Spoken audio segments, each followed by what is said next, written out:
आपने इतने संयम के साथ यहाँ कोई हेल्प एनीबडी हेल्पिंग मी महोदया, आपने इतने संयम के साथ सबकी बात सुनी। विड्रॉ करने में अगर कोई हेल्प करने वाला हो तो उसी की बात सुनूं, नहीं तो क्या करूं सुन के।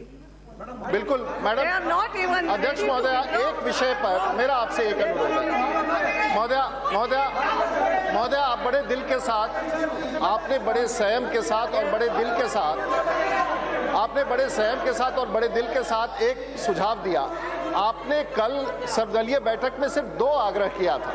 आपने ये कहा था कि राजनीतिक मसला आप सलटाएं। सिर्फ आपका सदन के सामने 2 आग्रह था कि प्लैकार्ड बैनर लेके नहीं आए और सदन के बिल में नहीं आए। इसके अतिरिक्त स्पीकर अध्यक्ष महोदय, आपने कुछ नहीं कहा। आपने कहा कि राजनीतिक जो भी मामला है आप आपस में सुलझाओ, लेकिन प्लैकार्ड सदन के भीतर लेके नहीं आओ और सदन के बीच में मत आओ। यही 2 विषय पर आपने बैठक बुलाई थी और इस पर सब लोगों ने भाग लिया।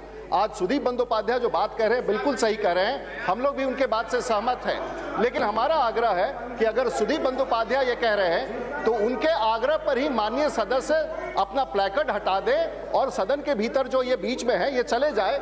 आप बिल्कुल, आपने जो बात कहा हम भी उस बात से सहमत हैं और सुदीप बंदोपाध्याय के बात से भी सहमत हैं। लेकिन महोदया, ये अगर ये माननीय सदस्य आपके पास आके इन विषयों पर भी सहमति नहीं प्रदान करेंगे, हम बहस के लिए तैयार हैं। देश के समक्ष हर प्रकार के बहस जो सदन में ये लाया जाएगा या भविष्य में रखा जाएगा उसके लिए हम तैयार हैं। और सुदीप बंदोपाध्याय के उस बयान से हम पूरी तरह सहमत है कि सभी सदस्य अपने स्थान पर चले जाए, प्लैकार्ड हटा ले, सदन के फ्लोर से हट जाए और सदन की कार्रवाई चलने दे। जितना भी नारा लगाना है अगर अपने सीट पर भी जाके लगाए तो भी एक सहमति बन सकती है। लेकिन जिस प्रकार से सदन की कार्रवाई बाधित करने का प्रयास किया जा रहा है, और मैं सफाई देना चाहूंगा कि माननीय खड़गे जी ने यह कहा कि मैंने जाकर के सदन के बेल में लोगों को धमकी दिया है, यह सरासर गलत है।